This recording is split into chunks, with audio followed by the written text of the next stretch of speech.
Hola, ¿qué tal? Bueno, pues vamos a comenzar con esta sesión que hemos denominado ética pública, que es un tema evidentemente muy general y de alguna manera lo que aquí vamos a hacer es además vincularlo eh, de manera directa con el tema de las organizaciones, es decir, una visión de la ética pública, pero una visión más aplicada que tiene que ver con el hecho de que los actos éticos y morales, en realidad las personas tienen que vivirlas en contextos específicos y en situaciones particulares. Y en ese sentido, entonces no solamente es un asunto abstracto o normativo, en el sentido normativo de la palabra, no en el sentido de reglas o de normas, sino en el sentido normativo del deber ser. Y en ese sentido, entonces, la cuestión es que las personas tienen que enfrentar dilemas prácticos en su vida diaria y sobre todo en las organizaciones, de cómo debe de enfrentar asuntos que pueden parecer ambiguos, en donde una decisión correcta no es evidente, ya sea porque la situación así lo indica o porque otros actores o personas están involucrados en la cuestión y entonces la decisión no es fácil. Saber qué es lo correcto en todas las circunstancias sociales o políticas u organizacionales no es sencillo. Y entonces en esta sesión lo que vamos a avanzar es justamente una visión más aplicada, por llamarla así, de la ética pública. Vamos a avanzar a partir de una serie de ejemplos muy generales y abstractos y vamos a ir bajando hacia una conceptualización de la ética y la moral diferenciada y luego a un concepto contemporáneo que se llama la inteligencia moral, que es algo que se aplica o que se puede desarrollar dentro de las organizaciones. Entonces el plan de esta sesión y comencemos.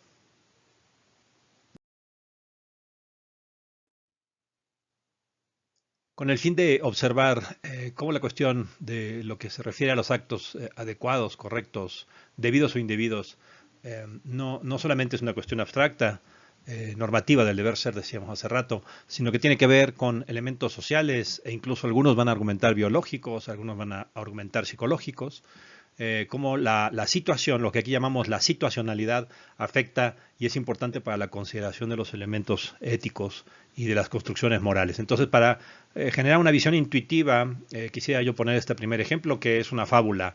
La fábula se conoce como el anillo de Giges o Giges, depende de cómo ustedes lo quieran pronunciar. En esta fábula que Sócrates, a través de Platón, nos ha enseñado, plantea la idea de que un pastor en un determinado momento encuentra por azares del destino un anillo. Después descubre que este anillo en particular le da un poder, el poder de la invisibilidad. Cada vez que se lo pone, entonces Gige se convierte en una persona invisible. Es evidente que es aquí donde Tolkien se inspiró para sus historias fenomenales de fantasía eh, eh, y que a final de cuentas lo que implican es eh, para el caso de Giges, lo que implica es, decía yo, un asunto de cómo la cuestión moral y ética tiene que ver con la circunstancia. Giges es una persona normal, digamos, común y corriente, un pastor, pero lo que comienza a descubrir Giges usando su anillo es que se encuentra en una posición de ventaja sobre los demás seres humanos, básicamente porque puede escuchar sus secretos, puede escuchar lo que platican entre ellos y ellas en sus grupos pequeños, lo que traman y lo que no se atreverían a decir en otras circunstancias cuando están enfrente de otras personas. Y entonces Gige se da cuenta que tiene una gran ventaja porque sabe cosas que los demás piensan que no sabe. Las otras personas actúan o dicen, las personas actuamos o decimos cosas pensando siempre respecto de quién nos está escuchando u observando y cuando pensamos que nadie nos escucha o nos observa, entonces nos comportamos de manera distinta o somos capaces de racionalizar o cambiar nuestros actos. Lo que Giges termina haciendo con su poder a partir del anillo es que logra seducir a la reina y entre los dos asesinan al rey y él se convierte en el rey. Y todo esto lo logra a partir justamente de esta ventaja que le permite generar o que le permite entender o racionalizar que sus actos tienen que ver con un conocimiento que los demás no saben. Tiene una ventaja moral, una ventaja ética en su comportamiento, y eso se debe justamente a una ventaja, en este caso accidental o debido a la mágica, perdón, a la magia. En ese sentido, entonces, la primera lección moral del anillo de Giges tiene que ver con el hecho de que la moral, los comportamientos debidos están amarrados a las circunstancias de las personas. Si las personas se encuentran en circunstancias en las cuales pueden violar sin grandes costos o grandes riesgos los códigos de acción de lo debido o lo indebido, es probable que algunas personas estén dispuestas a aprovecharlo. Entonces, digamos, dicho de otra manera, el mantener el comportamiento ético-moral es un asunto social, es un asunto de las interacciones entre las personas y no solamente un asunto abstracto que uno pueda diseñar a partir de una lógica normativa general del deber ser, una lógica que diríamos en ciencias sociales asocial, ¿no? La ética y la moral no son eventos ahistóricos o asociales, sino son sumamente sociales y situacionales.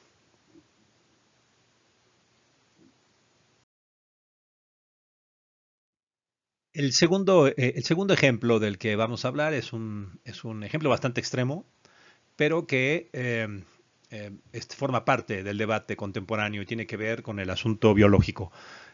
Yo sé que en ciencias sociales, particularmente cuando hablamos de la biología introduciéndose en nuestros temas, es de miedo y genera mucha resistencia. Sin embargo, creo yo que es poco inteligente no tomar en consideración lo que ciencias como la biología y las neurociencias están diciendo respecto del comportamiento complejo de los seres vivos, mamíferos inferiores, superiores, por llamarles de alguna manera, e incluso los seres humanos. El ejemplo del que estamos hablando en este caso, entonces, es el de es uno entre muchos, digamos, escogí este porque es bastante interesante. Digamos, existen dos especies de ratoncitos que de otra manera parecieran indistinguibles, pero sin embargo sí son especies distintas. Una es monógama y la otra es promiscua, ¿no? Bueno, entonces pareciera ser que este es un comportamiento complejo genético, por ejemplo, ¿no? Y entonces algo genéticamente está planteado en un ratón, una especie de ratoncito para que se comporte de manera promiscua y otro de manera monógama. Sin embargo, se han descubierto que los receptores cerebrales de los mamíferos son sumamente complejos y responden de manera fundamental a diversas hormonas. Dos de estas hormonas que han descubierto los neurocientistas y los biólogos se llaman vasopresin y oxitocina. Se han hecho bastante famosas en otras literaturas, incluso en ciencias sociales, porque la oxitocina es un mecanismo que genera placer o que genera el gusto por la relación con otras personas, con otros animales, personas y en el caso de seres humanos, evidentemente. Bueno, entonces el experimento lo que hizo fue que cambiaban o afectaban los receptores cerebrales de una de las especies de los ratoncitos, en este caso los promiscuos. Perdón, al revés, los monógamos. Y entonces, si los receptores eran afectados de tal manera que entrada en sus cerebros más vasopresin y oxitocina, los ratoncitos se convierten exactamente en la otra, en el comportamiento de la otra especie. En otras palabras, los monógamos se convierten en promiscuos. Si se extirpan esos receptores, entonces se vuelve a la normalidad. En otras palabras, este es un ejemplo que los biólogos y los neurocientistas han planteado respecto de cómo un cierto comportamiento que puede ser complejo, como el caso de la reproducción, no es necesariamente basado en una compleja red de genética o social, sino a veces simplemente en la introducción de ciertas hormonas en el flujo sanguíneo. Claro, ustedes dirán, este es un ejemplo de ratoncitos, ¿no? Los seres humanos somos distintos. No voy a adentrar en el tema, pero estos experimentos se han hecho también con chimpancés y bonobos, que son dos especies que sufren de una dos especies de primates superiores que sufren de una misma lógica, también muy parecida a los ratoncitos, y evidentemente que también se han desarrollado experimentos ya en seres humanos al respecto, y en efecto el vasopresin y la oxitocina generan transformaciones fuertes en los comportamientos también de mamíferos superiores como nosotros los primates llamados seres humanos. Bueno, entonces lo que llamamos un comportamiento moral o ético muchas veces también tiene que ver con la biología y con los elementos biológicos que están incorporados, ¿no? Entonces la ética y la moral no solamente es una cuestión hasta donde vamos, ¿no? Solamente digamos de un deber ser, también es una cuestión social. como lo vimos con el ejemplo de el anillo de Giges, y ahora hemos añadido un ejemplo biológico. Entonces, lo biológico y lo social afectan de manera real y práctica lo que llamamos comportamientos éticos o morales.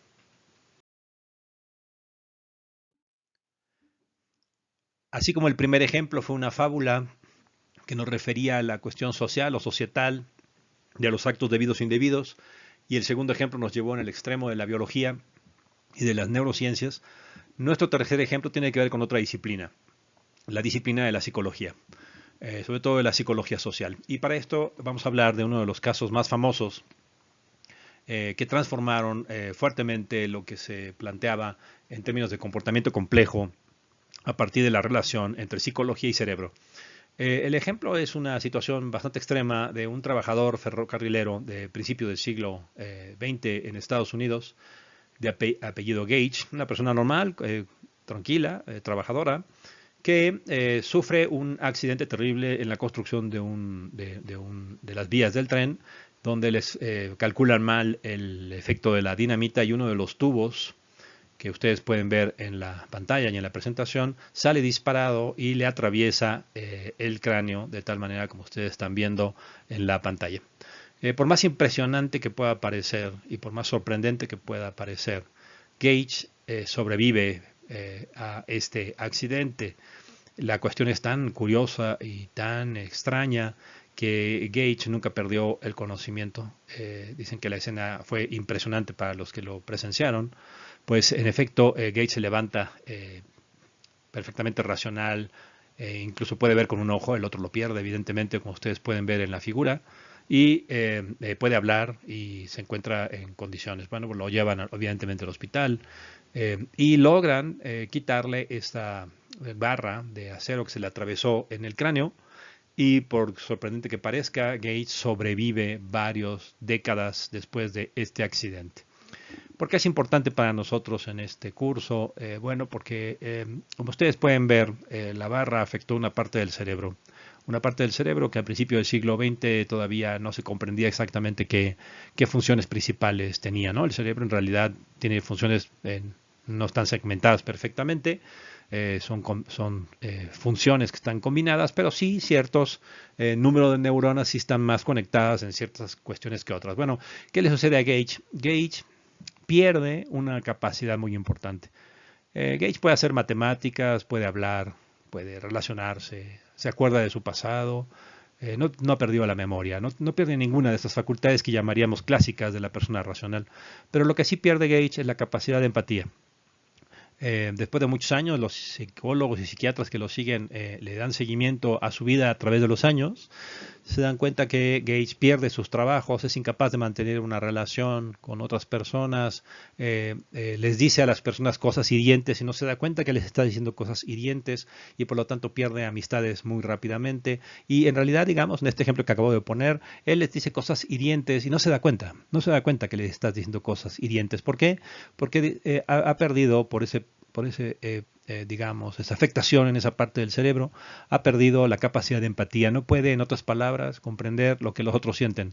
No se da cuenta. Nosotros, los seres humanos, digamos, hemos evolucionado para que seamos maestros en la lectura de las caras de las personas. Eso los psicólogos lo llaman la capacidad de leer la mente. No es que leamos la mente, lo que pasa es que somos muy hábiles para ver las caras de las personas y entender lo que probablemente están sintiendo o lo que probablemente están pensando a partir de lo que uno les está diciendo o de lo que uno está haciendo. Gage pierde esa capacidad y entonces pierde una capacidad moral en el sentido estricto de la palabra, digamos, una capacidad de ponerse en los zapatos de otros para entender lo que sienten, lo que les hace daño o lo que les hace bien. Al perder esa capacidad de empatía, Gage pierde una capacidad moral muy importante que le hace muy difícil la relación con las personas. Son varias las lecciones que tenemos en este caso. La primera, evidentemente, es que nuestro cerebro está conectado, lógicamente, con nuestro comportamiento. Y cerebro y comportamiento, en parte, tienen que ver también con la moral y lo ético. Los comportamientos correctos o indebidos están relacionados no solamente con una cuestión, decíamos ya, del deber ser abstracta, sino está relacionado también con nuestra capacidad cognitiva nuestra capacidad entonces de utilizar el cerebro para poder controlar y dirigir nuestros comportamientos. Y estas capacidades cerebrales pueden llegar a ser tan importantes y han evolucionado. De alguna manera la moral y la ética también han evolucionado. Parte de la moral humana es tener empatía por los demás, es saber leer la mente de los demás en el sentido de los psicólogos y poder comprender y leer las reacciones de las personas a los comportamientos y las acciones de lo que uno hace. En efecto, muchos actos indebidos generan disgusto en otras personas o son vistos mal por otras personas, y eso puede ser un importante elemento del cálculo de quien está comportándose de cierta manera para comprender o aprender que está realizando un acto indebido. Regresamos, digamos, a un concepto social de la moral y de la ética o de los comportamientos debidos e indebidos, pero ahora lo hemos tratado de conectar con ese tercer ejemplo donde biología, fisiología, psicología y la lógica social están conectados en lo que llamamos comportamientos morales o comportamientos éticos. Espero que con estos tres ejemplos entonces tengamos una perspectiva bastante más dinámica de lo que es hablar de ética o de moral, de lo debido, de comportamientos debidos e indebidos, y podamos avanzar en una visión más práctica respecto de cómo entonces los seres humanos, las sociedades, las organizaciones podemos construir, mejorar, desarrollar mecanismos para vamos a decirlo así, la dinamización en la práctica de las acciones morales o de la identificación de las acciones y de las lógicas éticas que dirigen a nuestros comportamientos morales.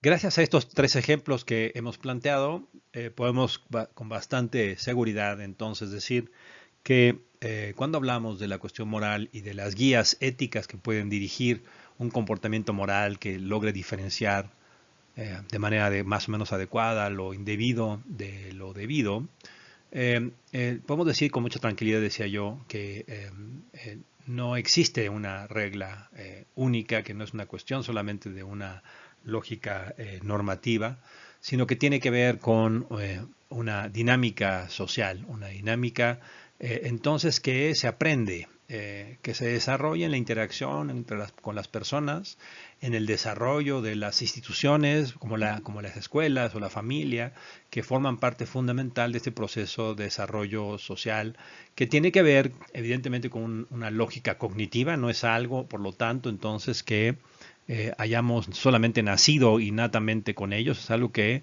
implica conocimiento, comprensión, pensamiento, y que al ser social, entonces, implica, como decía Kant, que ustedes tienen ahí arriba a la derecha, que a veces realizar actos moralmente adecuados implica costos, es decir, si tomar decisiones morales fuera sencillo no habría problemas. El problema es que tomar decisiones morales o correctas muchas veces, dice Kant, implica pagar costos. Uno tiene que aceptar que esos costos son inherentes al desarrollo de un comportamiento correcto. Entonces, cuando los comportamientos correctos nos hacen sufrir o nos hacen enfrentar situaciones donde debemos de pagar altos costos, y aún así lo hacemos, es la máxima prueba de la capacidad de autocontrol y de resistencia que muchas personas podemos vivir en nuestra vida al respecto de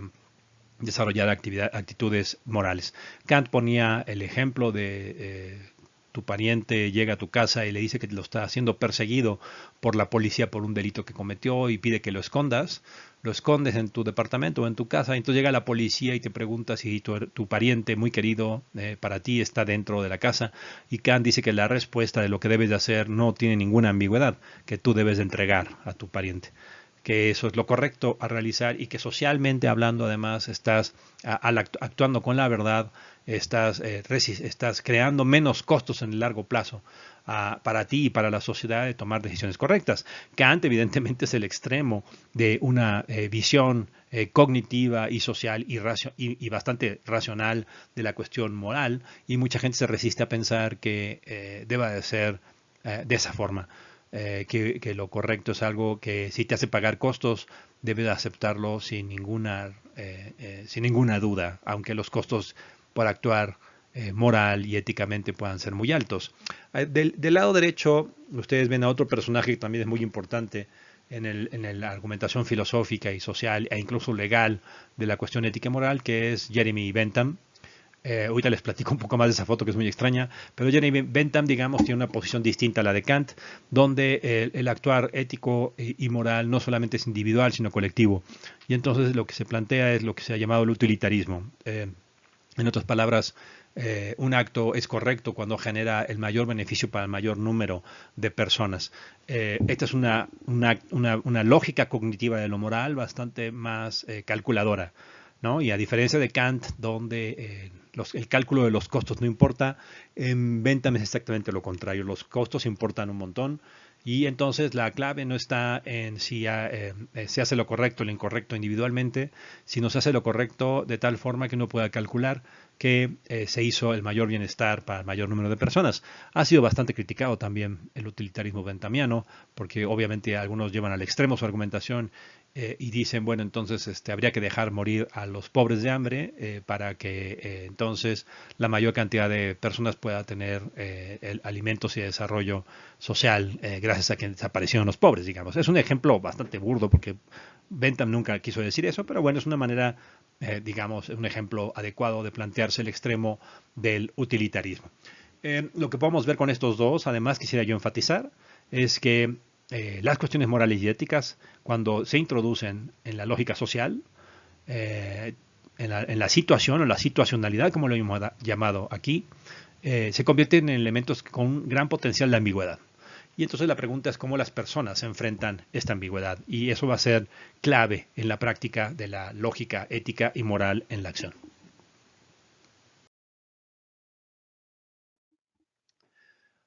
Bueno, entonces creo que estamos preparados para iniciar un camino a construir los conceptos de lo ético y lo moral, de lo debido y lo indebido, de una forma más pragmática, por llamarlo de alguna manera. Bueno, eh, la, la cuestión es que el debate es bastante grande.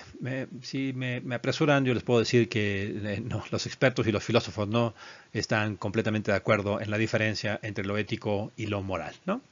Algunos filósofos como los eticistas lo usan realmente de manera indiferente, ¿no? Moral y ética es lo mismo, es una cuestión de diferenciar el bien y el mal, lo correcto y lo incorrecto. A final de cuentas, lo ético viene de una raíz griega diferente que significa carácter y costumbre viene de una raíz latina que significa mors. Entonces, algunos, sin embargo, han dicho, bueno, a ver, una manera de diferenciarlo es que la ética son los códigos o principios guía de la persona o de la comunidad.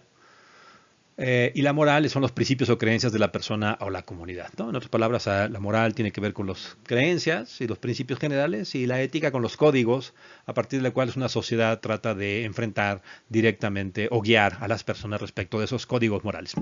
Si ustedes quieren quedarse con esa, que es una de las más tradicionales y simples de las definiciones, lo pueden hacer, pero simplemente advierto que en realidad los filósofos no se han puesto de acuerdo. En todo caso, estamos hablando de cómo las personas diferencian lo correcto y lo incorrecto o un comportamiento debido e indebido y qué es lo que las sociedades construyen como reglas o marcos o instituciones para ayudarles a las personas a construir ese camino para actuar de manera que se considere socialmente, moralmente adecuadas, ¿no? De manera adecuada.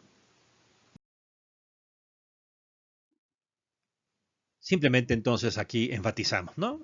Lo moral, lo ético, lo que es lo correcto, lo incorrecto, lo que es el bien o el mal y la forma en que los seres humanos se encuentran en su vida individual, familiar, social, organizacional o política, cómo deben de y cómo requieren comportarse y qué es lo que les va a generar mayor satisfacción o beneficio o el menos daño posible, es una cuestión social también y es una cuestión situacional. Las normas, las reglas, los principios abstractos son de mucha ayuda porque permiten discutir y debatir y comprender e incluso aprenderse, pero en realidad esos elementos tienen que vivirse en la acción, tienen que vivirse en las situaciones concretas en las cuales las personas tienen que aprender a resistirse a las fuerzas o a los beneficios de un comportamiento moral o inmoral, tienen que calcular lo que los otros están pensando y diciendo, pensando y afirmando, observando de lo que uno está haciendo. En fin, la situación y la cuestión social importa enormemente. Nosotros vamos a tratar entonces de ahora ir bajando a una argumentación más pragmática, por llamarle así, de la cuestión de un comportamiento debido o indebido o de la cuestión ética en general. Probablemente una de las maneras de acercarnos a definir qué es lo que sucede con la lógica de los comportamientos debidos o indebidos, correctos o incorrectos, de los seres humanos en situaciones individuales o grupales o sociales, la palabra que creo que nos puede ayudar más es la lógica de la ambigüedad. En efecto, digamos, las personas pueden tener códigos y enfrentar códigos y reglas, reglas incluso punitivas, y sin embargo, en una situación concreta, tiene que aprender a calcular y a razonar respecto de lo que está enfrentando. ¿Me están observando otros o no? ¿Cuáles son las probabilidades de ser observado y de que eso tenga consecuencias? ¿Qué es lo que los demás consideran correcto en una situación particular o en una situación abstracta? El ejemplo que se me ocurre de inmediato es uno que en México conocemos muy bien, la palanca, ¿no? La palanca es una manera de utilizar y generar un mecanismo informal para resolver problemas. Cuando el mecanismo formal, el mecanismo real o legal, no nos funciona. Y entonces las personas, por ejemplo, lo que hacemos en México es justificar, ¿no? La justificación es importante, la palanca es indispensable porque de otra manera yo no hubiera podido resolver mi problema o porque la autoridad es muy lenta o es muy ineficiente y es muy burocrática. Y entonces racionalizamos, como ustedes lo pueden ver en la filmina. Justificamos, es una cuestión que, dadas las circunstancias, es permisible y luego lo racionalizamos. No tenía yo otra alternativa. Por ejemplo, no le estoy haciendo daño a nadie al utilizar una palanca.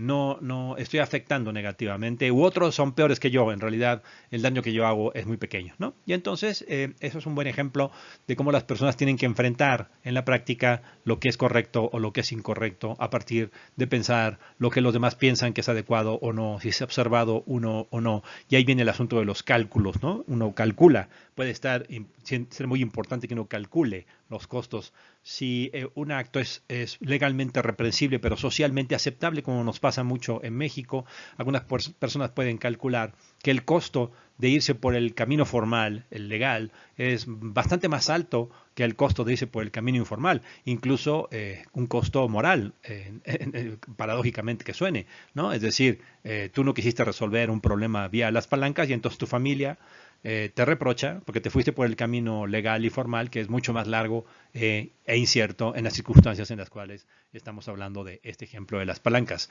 Eso es lo que significa, digamos, de una manera más precisa, que cuando hablamos de la ética estamos hablando de cuestiones situacionales y sociales, donde las personas tienen que enfrentar situaciones ambiguas, calcular y tomar decisiones respecto de cuestiones que pueden racionalizarse y justificarse como adecuadas o correctas dependiendo de la circunstancia en la cual uno se encuentra. Para hacer mucho más claro este asunto de la situacionalidad y plantearles un dilema que les vamos a pedir dentro de las actividades de esta sesión que consideren y que escriban su justificación. Vamos a presentar rápidamente 4 filminas que tienen que ver con uno de los ejemplos de uno de los juegos mentales, como le llaman los filósofos, más famosos para discutir cómo las cuestiones morales y los comportamientos éticos tienen que ver con las situaciones y que se conoce en la literatura como la literatura de los dilemas morales. Bueno, entonces los siguientes son 4 casos en los cuales ustedes van a tener que enfrentar una decisión y van a tener que tomar esa decisión y justificarla. Es algo que pido que entonces lo vayan haciendo en estos momentos. Conforme yo voy hablando, les voy a pedir que vayan tomando algunas decisiones y que justifiquen sus acciones. Y en una de las actividades propuestas para esta sesión, ustedes me van a entregar un escrito donde me digan por qué tomaron una opción o la otra. ¿Sale, vale? Ok, ahí les va.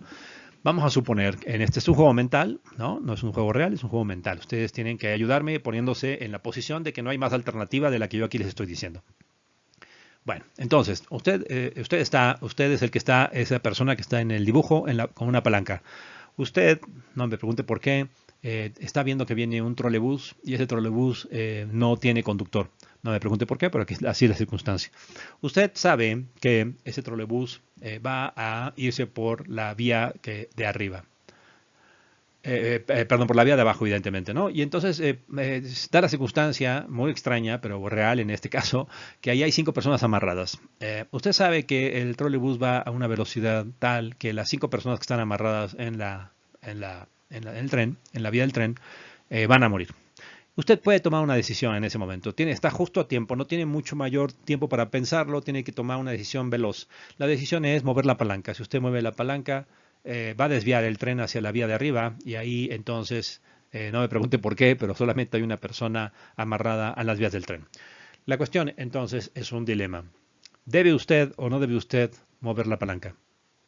¿Qué es lo correcto hacer en estas circunstancias? Algunos dirán rápidamente, adelanto parte de la discusión, porque es importante para el siguiente caso.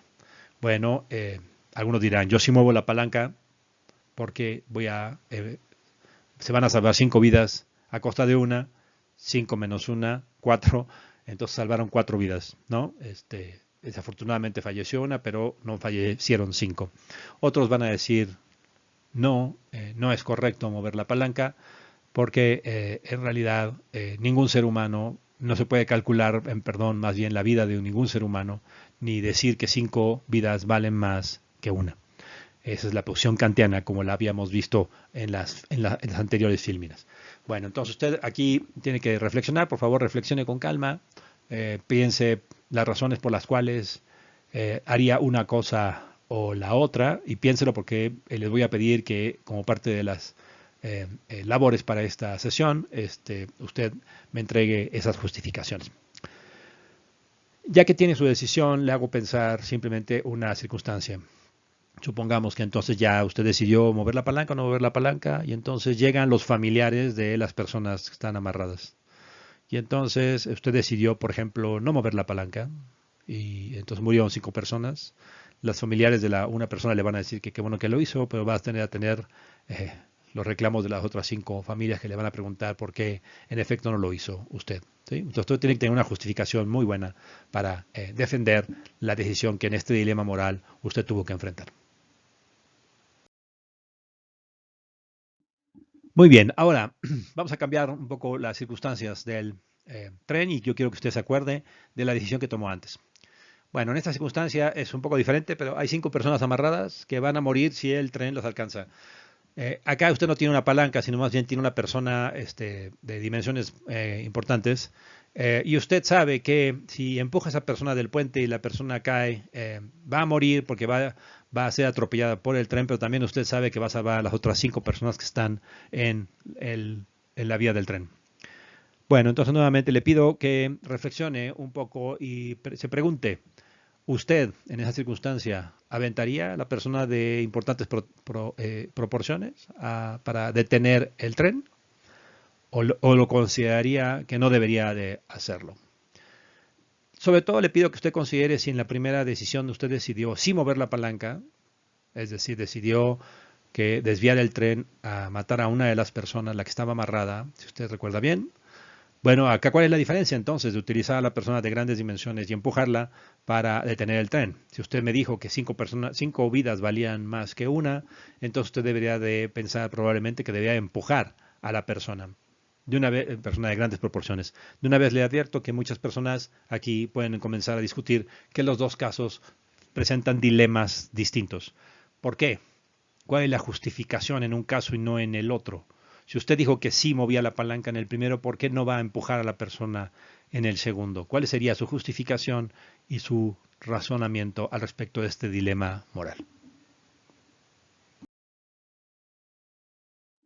Los casos 3 y 4 son bastante complicados. Aquí los pongo simplemente para aderezar un poco más la discusión, pero no los vamos a discutir a profundidad. Simplemente la diferencia es, en esta circunstancia, usted realmente realiza una apuesta. En otras palabras, si usted no hace nada, una persona va a morir, que es la que está directamente en la vía del tren.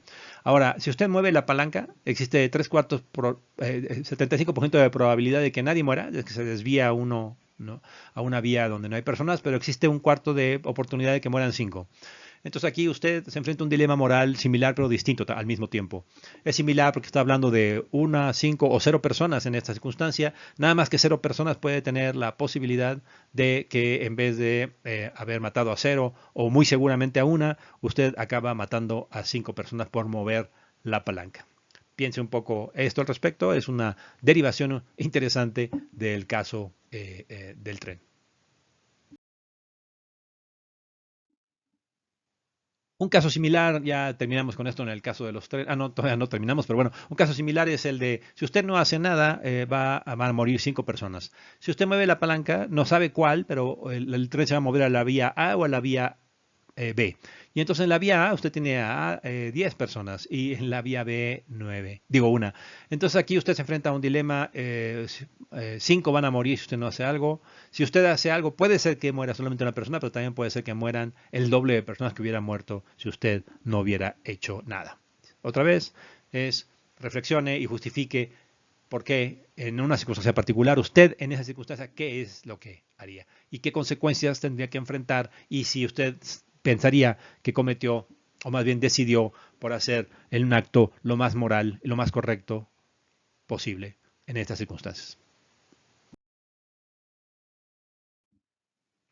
Es probable que muchos de ustedes hayan pensado esta alternativa. ¿Y qué sucede si de lo que hablamos no es de personas en abstracto, sino, por ejemplo, usted está en la vía del tren y tiene que decidir ir a la derecha o a la izquierda? En la derecha usted va a atropellar a dos ancianitos y en la izquierda a un niño. Y entonces la discusión evidentemente es qué es lo moralmente correcto, qué es lo éticamente correcto hacer. Algunos dirán, bueno, los dos viejitos ya vivieron su vida, a diferencia del niño que está comenzando su vida, pero son dos viejitos, observen, y no solamente uno. Otros kantianos dirán que en realidad no hay ninguna alternativa adecuada, e incluso otros podrán decir que lo mejor que usted podría hacer es lanzar un volado. ¿Usted qué piensa? ¿Cómo implicaría, cómo usted justificaría que cualquiera de los actos que usted cometiera, un volado, decidir conscientemente ir y matar al niño, decidir conscientemente ir a atropellar a los viejitos, porque eso sería un acto más correcto, menos incorrecto, más adecuado? Este es un ejemplo muy interesante. No voy a detener demasiado. Incluso les recomiendo ampliamente que ustedes busquen en internet el estudio de Milgram, porque básicamente lo que el estudio de Milgram realiza es cómo los actos correctos e incorrectos son organizacional y socialmente definidos en muchas circunstancias. El estudio de Milgram se desarrolla en la década de los 60.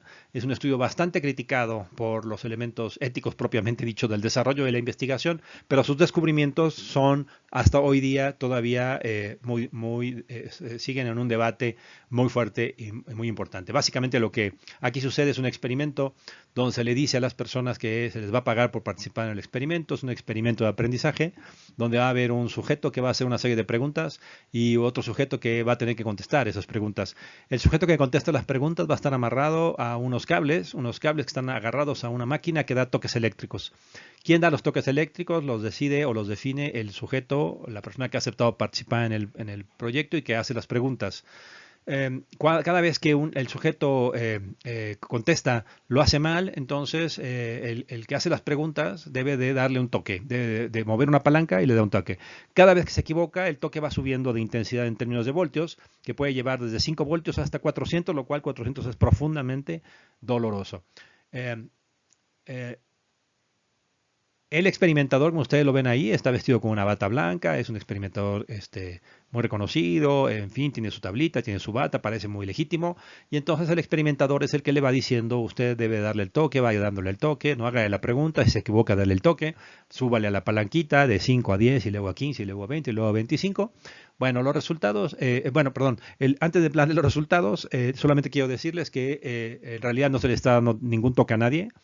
La persona que supuestamente estaba contestando forma parte del experimento, nada más que los miembros del experimento no lo saben, es decir, las personas que participan en el experimento no saben que no están dando un toque y que la otra persona que tienen enfrente, la persona de lentes en esta figura, en esta fotografía, es un actor. Es un actor que ya tiene un protocolo bien definido donde Cuando llega ya a un cierto nivel de voltajes, comienza a gritar y comienza a decir que no se siente bien, que le está doliendo el pecho, que ya no quiere participar. Y entonces la persona que le está dando los toques se pone nerviosa y le pregunta al experimentador generalmente qué hace.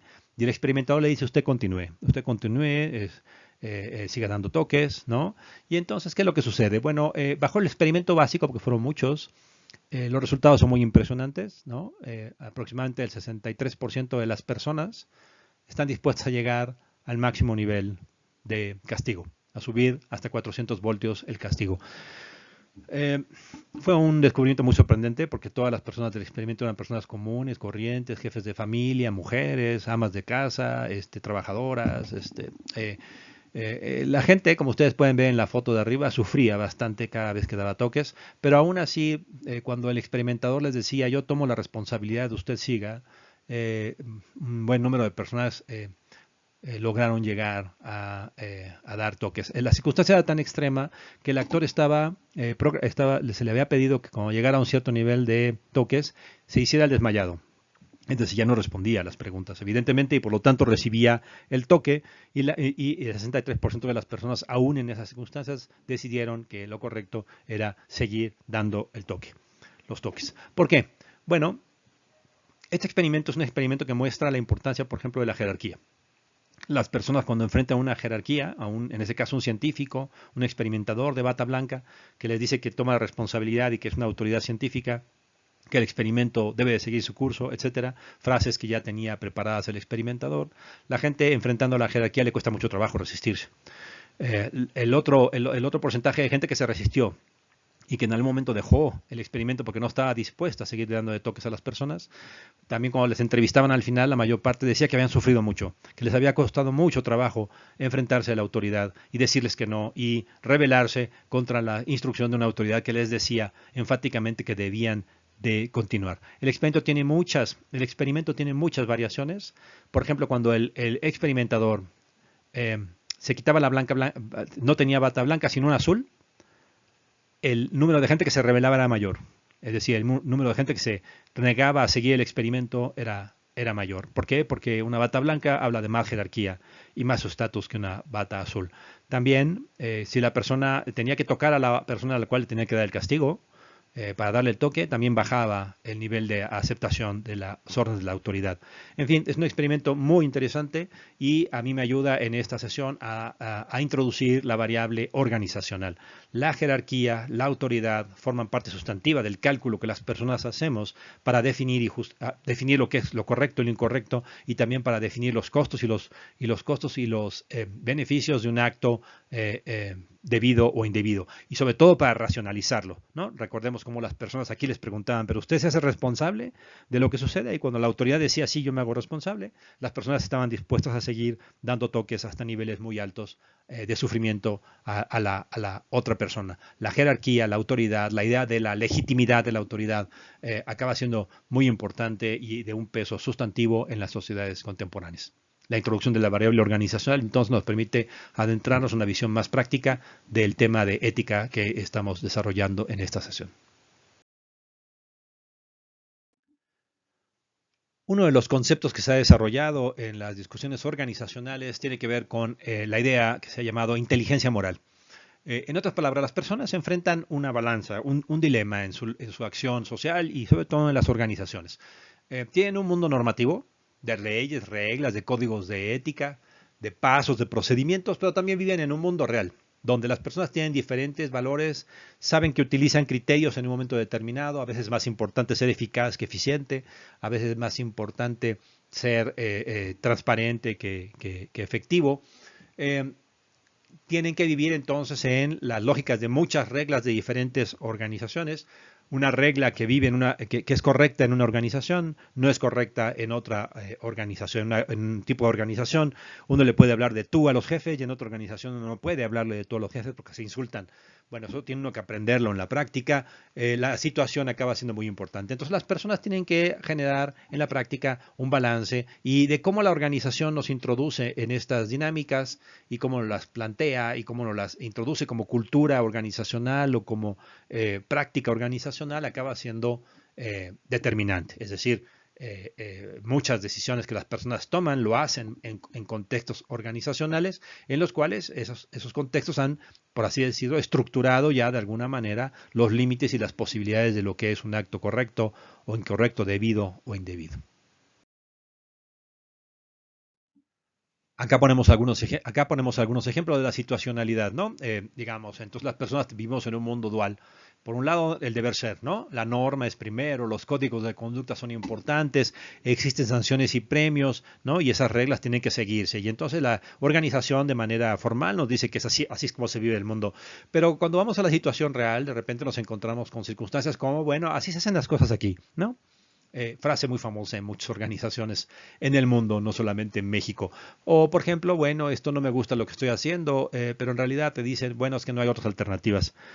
No es que todo el mundo quisiéramos el mundo ideal, pero en realidad tú tienes que hacer lo que estás haciendo ahorita porque no hay alternativas disponibles. ¿Y quién dice que no hay alternativas? Pero bueno, es una situación real que te puedes enfrentar a, donde un jefe o un superior jerárquico te dice, pues mira, pues ni modo, así es esto, así es el mundo, así hacemos las cosas aquí, no hay más alternativas. O la clásica es una orden desde arriba. Y como ya vimos, el peso de la jerarquía puede ser muy grande, y cuando alguien dice es una orden desde arriba, quiere decir que no se puede, para algunas personas, en algunas organizaciones, no se puede ni siquiera intentar discutir, dado que es una orden jerárquica. Bueno, ese es el tipo de dualidades que en las organizaciones las personas enfrentamos para resolver los dilemas morales y éticos a los que nos enfrentamos.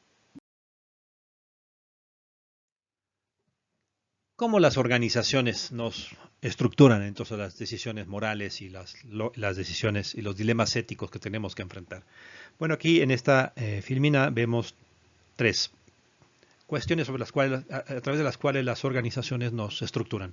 La primera son las narrativas, la segunda los roles, los tercero la autoridad. La narrativa, las organizaciones nos construyen narrativas. En esta organización, que es una organización familiar, el jefe y la gran autoridad siempre ha sido el creador de la organización, y por lo tanto siempre debe estar en lo correcto, ¿no? A final de cuentas es su empresa, es su organización, y no hay forma de cambiar la sabiduría de esa persona que a final de cuentas creó la organización. Ustedes van a creer que esto se ve en organizaciones pequeñas. Yo he realizado estudios donde esto se ve incluso en gigantes organizaciones mexicanas, donde el creador o el fundador de la organización siempre tiene la verdad. Existen otros tipos de narrativas, ¿no? Es una organización meritocrática, ¿no? Y entonces aquí todo el mundo tiene que jugar las reglas al parejo del mérito, y no hay ninguna alternativa, ninguna flexibilidad a desarrollarla. Es muy clásica en las organizaciones académicas. Entonces, las narrativas nos posicionan, las organizaciones nos posicionan en ciertos espacios. Por ejemplo, en un caso de una organización gubernamental que tiene que realizar compras, la narrativa puede ser, mira, usted tiene que seguir la regla, pero también al mismo tiempo tiene que asegurarse que se deban de tener todos los insumos en las organizaciones para que trabajen. Entonces, cuando la narrativa pone las dos cosas al mismo tiempo, uno no sabe si lo que está diciendo es las normas son manejables y doblables cuando los objetivos están en riesgo de cumplirse. O al revés, para que los objetivos se cumplan, las normas deberían de ser más adecuadas para lograr que los objetivos de la organización se cumplan. Las narrativas entonces no solamente nos estructuran, sino también nos pueden poner en esas situaciones ambiguas que hemos discutido antes. Los roles. Bueno, los roles son fundamentales en cualquier organización.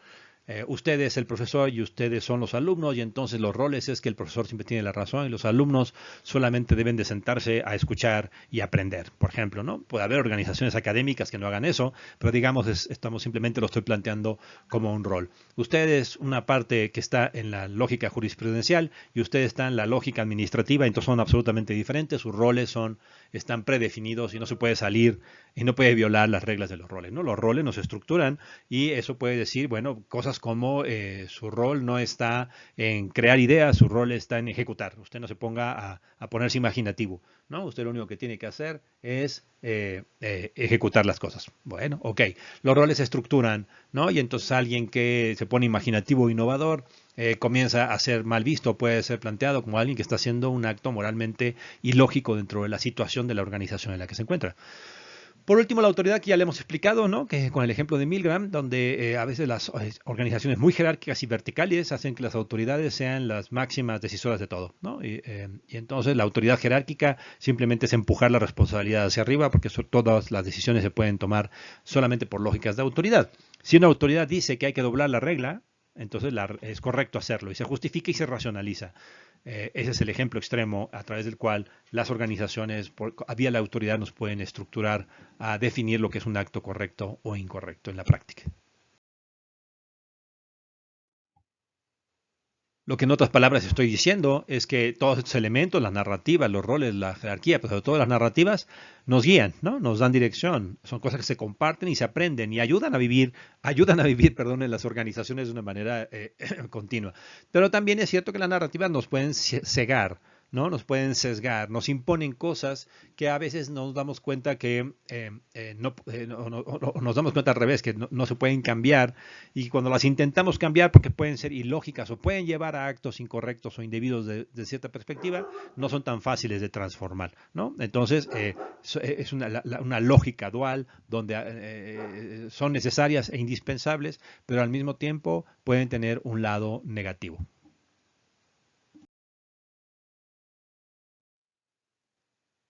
La cantidad de casos que se han estudiado para comprender esta dualidad de la que he hablado es muy amplia. Yo los invito a buscarlas en internet y estudiarlas. Son muy, muy interesantes. Aquí ponemos 4, ¿no?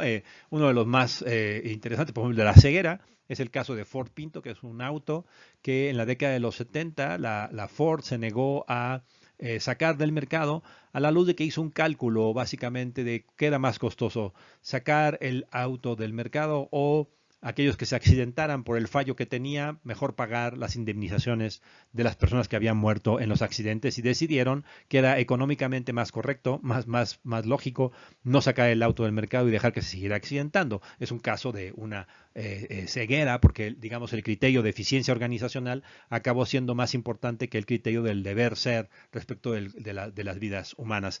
El caso de la NASA, ¿no? Es un caso de una narrativa de ilusión, donde como son ingenieros tan importantes e inteligentes, era difícil que se equivocaran, y entonces en la explosión del Challenger descubrieron que lo que los provocó fue una serie de válvulas que costaban menos de $1.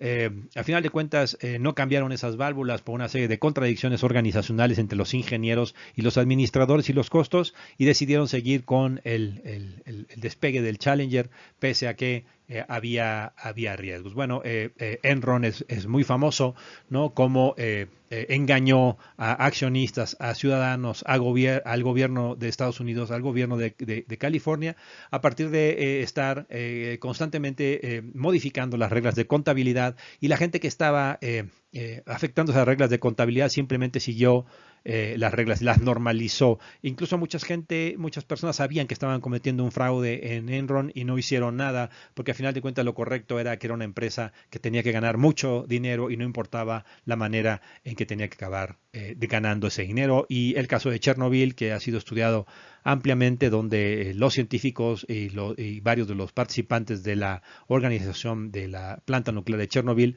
se autoengañaron constantemente de que los procedimientos que tenían instalados eran suficientes para evitar el desastre que a final de cuentas todos sabemos no sucedió. Las organizaciones se estructuran, las organizaciones no se estructuran para cuestiones correctas, adecuadas, para seguir procedimientos, para lograr eficiencia, pero esas mismas estructuras nos generan dilemas morales y nos dirigen a resolver a veces esos dilemas morales de una manera costosa o incluso algunos pueden decir equivocada.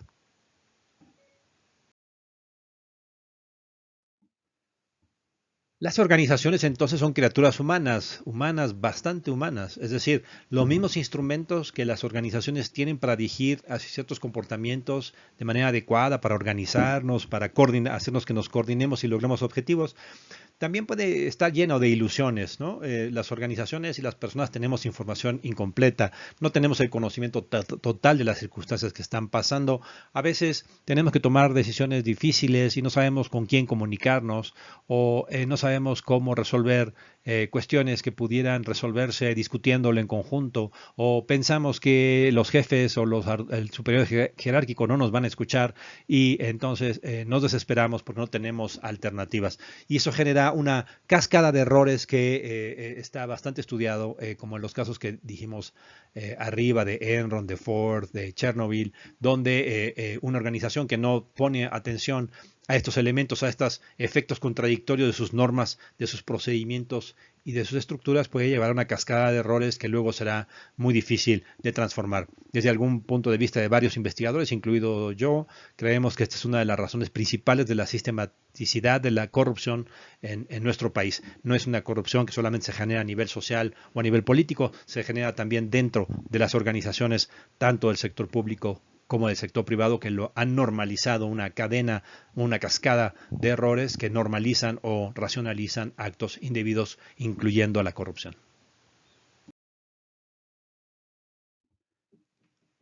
Pongámonos entonces en los zapatos de las personas que tienen que enfrentar dilemas morales en una organización. Y entonces el mapa sobre el cual tiene que tomar esas decisiones es muy amplio, ¿no? Evidentemente tiene reglas, pero no nada más están las reglas, ¿no? Están las narrativas organizacionales. Están los otros, qué pensarán los otros, qué fuerza tienen los otros, qué poder tienen los otros. Está la autoridad, la jerarquía. Están los diferentes criterios que tiene que llevar a cabo. ¿Qué es más importante en determinadas circunstancias? ¿Ser transparente o ser eficiente? ¿Ser eficaz o ser eficiente?